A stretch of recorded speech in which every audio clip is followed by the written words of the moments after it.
What was so special about May 17th? Nothing special. It wasn't my wife's birthday, our anniversary, or even the first day we met. It was an ordinary day, an ordinary Tuesday, and that's why I chose it. My name is Keith, and my marriage to Lisa after 12 years was starting to get a little outdated, or should I say predictable? It's not that I didn't love her. She and the kids were the most important things in my life. However, that little spark that used to appear in her eyes when I mentioned making love seemed to be missing lately.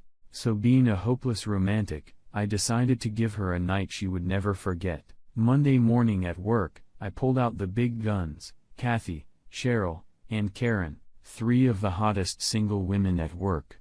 Okay, ladies, if you could script the most romantic night of your life, what would it be?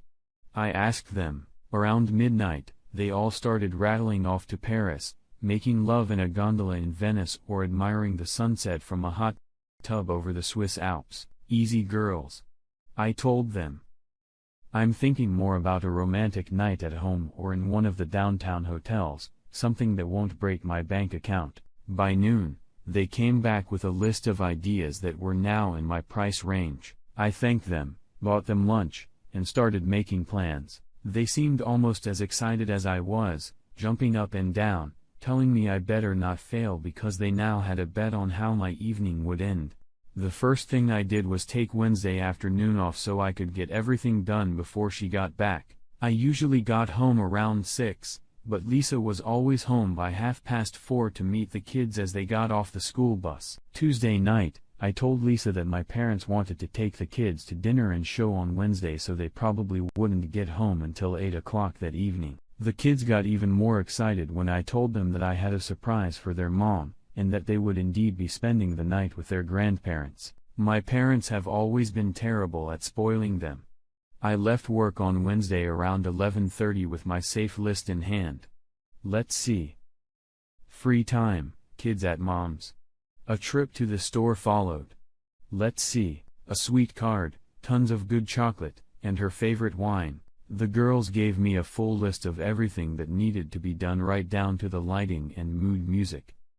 The florist looked at me strangely when I asked her for 2 pounds of rose petals. That is, until I told her what I was going to do with them. You must really love your wife to go to all this trouble for her, she said when I left the red rose petals in my hand. I finally made a reservation for 8 at Lisa's favorite steakhouse. I figured we'd need some food by 8, and if we decided to cancel dinner, I'd make sure we had steaks in the fridge to grill on the patio. Things were finally starting to come together. I came home, stashed the car behind the house, and brought everything into the kitchen. Let's see, 2:30, that gives me an hour to get everything ready, I said to myself. Over the next hour, I froze wine in the freezer, made a huge heart on the bed with rose petals, and taking pieces of chocolate wrote the words "I love you" in the center. I filled a garden tub with water and sprinkled the remaining rose petals on top of the bubbling water. On my side of the bed, I put wine in an ice bucket, and on her night table, I placed a card next to the reading lamp. I dimmed the overhead light, opened a bottle of wine, and poured 2 glasses. I set our portable CD player on the dresser and decided I would turn it on after she entered the bedroom. The last thing I did was shower, shave, and strip naked. At exactly 3:25, I heard her car pull up. I was more than ready. I closed the bedroom door, stood at the foot of the bed naked, holding 2 glasses of wine, and waited for her to come upstairs. I heard muffled laughter and what sounded like a pack of horses coming up the stairs as they burst through the bedroom door. Yes, I said them. Lisa and her boss Rick.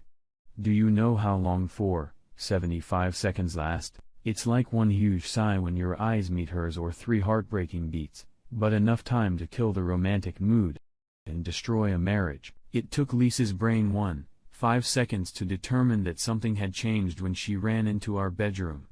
Her shirt was unbuttoned and her bra was already off.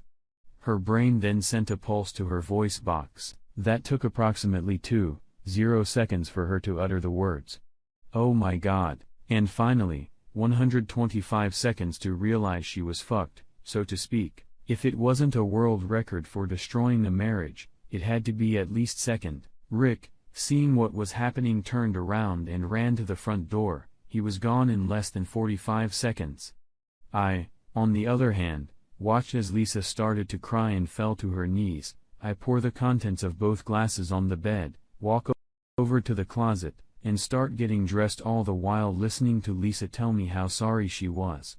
And how much she loved me. It took me about 5 minutes to get dressed and tell her that it was in her best interest for her to leave before I got back. I went downstairs, got in my car, and drove to the nearest establishment where I could get a drink. So there, I sat at Tony's finishing my 4th mug of beer, wondering what my next move would be. At 6:30, I returned to my now quiet and empty house. The front door was unlocked and Lisa's car was nowhere to be found. After a quick pee downstairs, I headed for our bedroom. Everything was pretty much the same as when I left. The garden tub was running, the wine, the card, the chocolates were there untouched. Lisa's closet was open, as were several dresser drawers. I sat down on the bed and tried to get my thoughts in order when my cell phone rang. I turned it off without answering it because I wasn't in the mood to talk to anyone right now. I know I should replace the mattress in the guest room, I said to myself when I woke up the next morning. I showered, shaved, and headed to work, but I looked more like a zombie on the way to my office. So how'd it go? All 3 girls screamed as they ran into my office. From the looks of you, it must have been a hell of a night. Karen giggled, elbowing the other 2. Oh, it was. I replied, telling them the short version of last night. Bitch. Katie said a little too loudly. What are you going to do? Cheryl asked. Survive and take care of my kids. I muttered. So if you don't mind, please keep quiet about this. I don't want to be the laughing stock of the whole office. I told them. They left telling me how sorry they were and that if I needed someone to talk to, they were always there for me. I thanked them and closed the office door. Bank accounts, credit cards, life insurance policies, 401k as they were all closed or changed by 9:30 a.m. I then called my parents and told them that Lisa and I were having some problems and asked if they could keep the kids until the weekend. They were saddened to hear this and were more than happy to watch the kids. Checking my cell phone, I found 20 messages from Lisa. I threw them all away. The lawyer gave me the name of a good lawyer at a reasonable price, if possible, and I made an appointment for Friday morning. You never truly know how screwed up you are until you spend 2 hours with a divorce lawyer until he or she lays out your options, or lack thereof. It was your word against hers. Lisa and Rick hadn't done anything yet when you caught them, and you can't kick her out of the house because it was her house too. You know what really pissed me off was that she would probably get custody of the kids, the house, and at least 40% of what I earned after taxes. I was fucked and not even kissed. He suggested marriage counseling or at least a 90-day cooling off period before I did anything. Look, Keith, no matter what you do, you're going to be paying alimony for the next 8 years, at least, plus house payments. The only thing you can do is bide your time, try to minimize your losses. Look, if it were me, I'd move into a spare bedroom and make home life as easy as possible for your kids. He suggested I left early and moved all my junk into the spare bedroom. I bought a new mattress and tossed the old one to the curb. I never returned Lisa's calls, but I knew she was likely to show up at the house sooner or later, so I made sure to be ready for her. I picked up the kids on Friday on my way home from work and took them to a pizza place. They told me what a great time they had, but were excited to get home. Lisa finally showed up at about 8:30 that evening. The kids surrounded her on all sides, but she never once took her eyes off me. By 10 o'clock, they had dispersed to their rooms and I headed to the guest room. Lisa asked if we could talk later, but I told her I wasn't in the mood. Maybe tomorrow, I said as I closed and locked the door. I heard a muffled scream as she looked around what used to be our bedroom. I heard sheets being pulled off the bed and other sounds as I imagined her trying to clean up the room. Saturday morning I noticed a card, rose petals, and chocolates in trash can along with an empty bottle of wine. The kids had breakfast and went about their usual Saturday business, friends and soccer. I wasn't really hungry, so I just made coffee. Lisa came downstairs just as I was finishing the first cup. I poured myself another, grabbed the newspaper, and went out on the deck. You know you're going to have to talk to me sooner or later, she said through red eyes. But why, Lisa? What can you tell me to explain what I saw on Wednesday? How long have you been cheating on me with Rick? It was only the second time. Believe me, honey, Lisa sobbed. Why, I have a hard time believing you. And by the way, you've lost the privilege of calling me sweetheart or anything else that sounds affectionate, I spat out. We're going to coexist for the sake of the kids until I realize what's best for me and for them. It sounds like you've already made your choice. Just then, Lisa ran into the house and I finished my coffee and tore up the paper in a rage. Work sucked for the next 2 weeks, but at least it wasn't as bad as my home life. Someone had blabbed at work, and now all I got were the pitying looks from all the women in my office every time I walked past them. My boss wanted to know if I needed my own personal free time, but I told him I was doing fine and that I needed a job to stay sane. The kids realized from day one that something was up and asked if they had done anything wrong. Kids, your mom and I are going through a rough patch, but it's okay. Trust me, I told them, but it wasn't. Lisa tried to talk to me and even tried to seduce me once, but I didn't feel anything for her anymore. I felt worse than whale shit when Cheryl walked into my office on Thursday just before 5 o'clock. Grab your coat. We're leaving, she announced. I looked up to say something, but she stopped me. Maybe you don't understand, this is not a request. Grab your damn coat. We're out of here, she announced. When Cheryl and I arrived, there were 2 more of the formidable trio, Kathy and Karen, sitting at a table in the corner at Anthony's. After ordering a drink, Cheryl started on me. You need to come to your senses, Keith, she began. You've been walking around like a dead man for the last 2 weeks, and even though everyone has your back, you're going to be in deep shit if you don't get your head and ass tied up. I have my reasons. So why don't you just fuck off? I almost shouted back at her. Fuck off, asshole. You're not talking to Lisa, Karen replied. What the hell do you want, Keith, or are you going to wallow in self-pity for the rest of your life? I want things to be the way they were before this shit happened, I said, looking down at my glass. I thought you said your marriage was outdated and you wanted to revitalize it. Katie asked, do you really want to go back to your boring life? Do you love her? I love and hate her at the same time. I'd like to strangle her and Rick for what they did to me, I shouted. I just don't know what the hell to do or even where to start. Let's eat, and then we'll figure it out, Cheryl said, beckoning the waiter over. The first thing we need to do is level the playing field. Lisa is still at your house and goes back to work every day. Rick, on the other hand, is coming home to his loving wife and kids, even though he ruined your marriage, Cheryl spat out.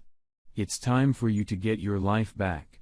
By the end of the evening, I was feeling better and they were right. I had to do something. I couldn't let this go on any longer.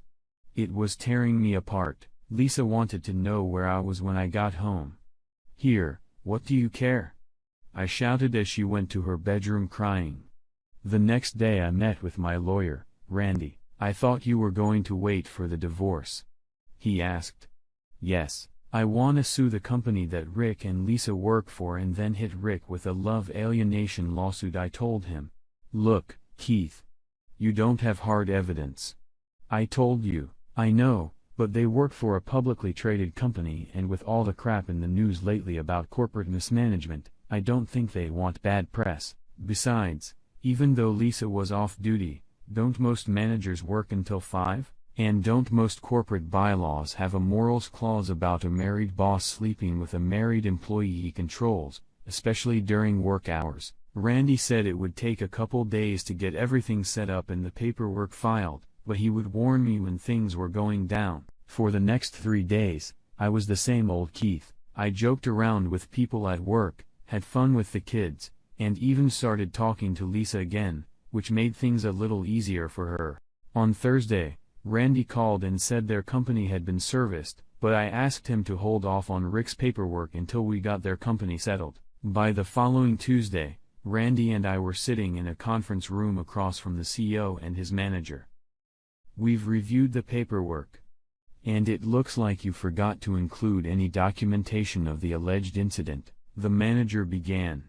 He then said something about frivolous lawsuit and was quite surprised when I stood up and headed for the exit. "I guess I'll see you in court then," I said, rising from my chair. "You know, we're going to take statements from everyone in the office." I said calmly. "How many of them do you think knew what was going on?" "All I have to do is find one or two," I told them. "And how many managers do you think will defend Rick when their asses are on the line?" "Good luck, gentlemen," I said as I walked out with Randy. Wednesday, I was sitting at my desk when Randy called. "They wanna settle, or as they put it, what it takes to make this mess go away," he told me. "Well, I've requested $250,000 attorney's fees and that they both be transferred to other state offices. That should cover everything." I told him, "Tell them the offer is good until noon, Thursday, and then we'll move on." In the afternoon, I got another call from Randy. "They've agreed to fees and transfers, but they're offering $150,000, he told me. "Randy, stop haggling. Tell them the price now is $300,000, and if they come back with another counter-offer, the price will go up to $400,000, maybe that will end it all." Thursday at 3:30, Randy called to say that my offer had been accepted and that he would have the forms to me for signature by 5 o'clock. True to his word, at 4:30, a package was delivered to my office. The man said he was expected. The receptionist informed me after reviewing the papers and the enclosed receipt. I signed the papers and handed them over. "If anyone is looking for me, I'm gone for the day," I told her as I left the office. In the car on the way home, I made a quick call to Randy. "Serve Rick tonight and do it at his house." I was over the moon. By tomorrow, I would have a pound of flesh, and I could move on my life. "Okay, everyone, grab your coats because we're going out to dinner tonight," I said as I walked through the door. Lisa looked at me and didn't move as I continued. "Come on, Lisa. You too." A wide smile appeared on her face as she ran to get her coat. Over dinner, we talked and laughed as we had done for the past 12 years. Life was good again. Almost good. When we got home, everyone thanked me for a great night and went to their rooms. Lisa came close, kissed me on the cheek, and thanked me for the evening. "It meant a lot to me tonight," she said. I told her we were going to have a nice long talk tomorrow night so she should get some sleep. "You son of a bitch," Lisa yelled as she walked through the door. "You knew last night what was going to happen tonight, didn't you?" "Not exactly, Lisa, but pretty close," I replied. "Where's that job you were offered?"